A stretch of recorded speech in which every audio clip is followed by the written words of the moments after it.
we capture the carbon, there's two things we can do with it. We can either sequester it or use it. So starting with sequestration. Sequestration is a process by which carbon that's been removed from the atmosphere, either at point source capture or direct air capture, is stored in a carbon sink. There's a lot of different kinds of carbon sinks. Some of the most common ones that you'll see in the news or the big projects that have been announced are subterranean geological stores. These are often things like old coal mines, old oil wells, but carbon can also be stored in biomatter, which is what trees do. It can be stored in the soil. There's emerging processes to store it in graphite, in graphene, in basalt. There's even a startup in California that's looking at storing it in the ocean, although there are concerns about that. So the ocean is the largest single store of CO2 on the planet, but the ecosystem is very delicate, and it's yet unknown what the impact of adding additional CO2 will be to that. So this is very emerging technology, and very much watch this space, which is why I put permanent storage ? Because we believe that trapping carbon underground is a long-term solution. Oil and gas have been underground for thousands, if not millions of years, and we assume carbon dioxide can do the same. But when we think about trapping it in basalt, for example, which is an igneous rock, so if we make artificial basalt, that will eventually break down and that carbon will eventually be released into the atmosphere. And it's that eventual question that's not really been answered yet, at least as far as I'm aware. And so, again, I mentioned this to highlight that this is a very emerging field. So geological storage, which is the sort of most common for these big industrial projects, as I mentioned, is where CO2 is pumped underground. The first time I came across geological storage was back in 2012. I had just started working for BP, and BP, along with Statoil, had a joint venture in Algeria to store carbon in the In Salah gas field.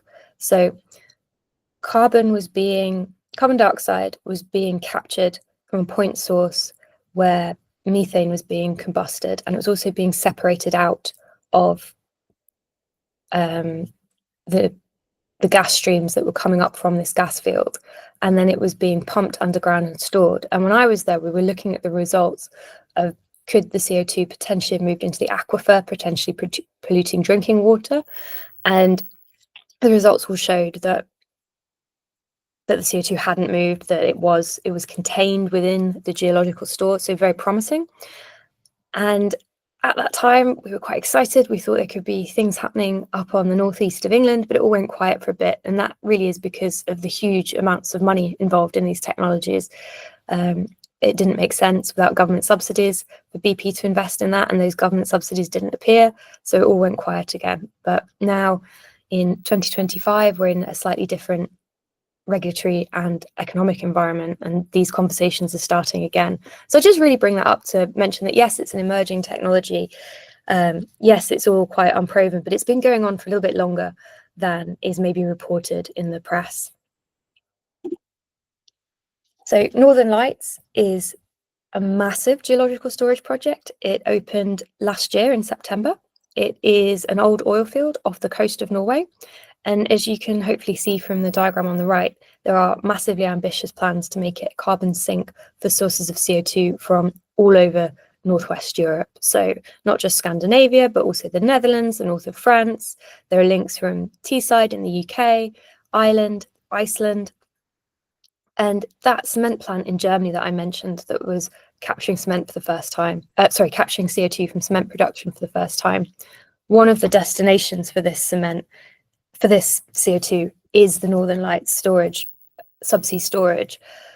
It's a joint venture between Shell, Equinor, and TotalEnergies, and this is a trend that is seen across many of the major carbon sequestration projects. A lot of them are backed by oil majors, and this is because the oil majors have that knowledge of the subsea geology and are putting it to use for carbon capture rather than for removal of carbon in the form of fossil fuels.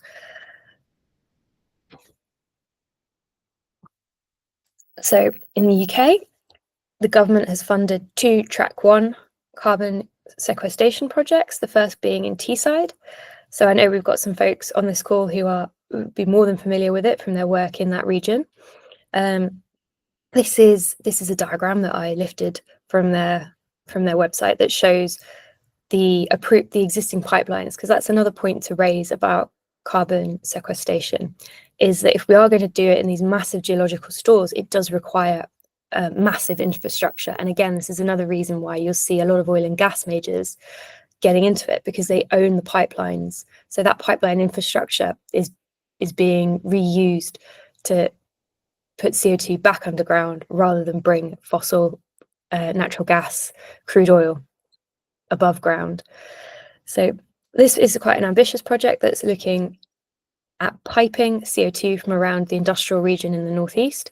So there's a couple of track 1 projects you'll see shown in purple around Teesside, and a little bit further inland, the BOC facility, and these will be linking into existing pipeline that's been approved, and there are plans for more, but those approvals haven't yet gone through. So massively ambitious project, really exciting, really interesting, and potentially setting Teesside up to be a huge hub for blue hydrogen as well. And then over to my neck of the woods, the northwest, the HyNet project. Again, very similar idea, linking existing industry, so adding carbon capture onto existing cement works, existing refineries, but then also adding in new industries. So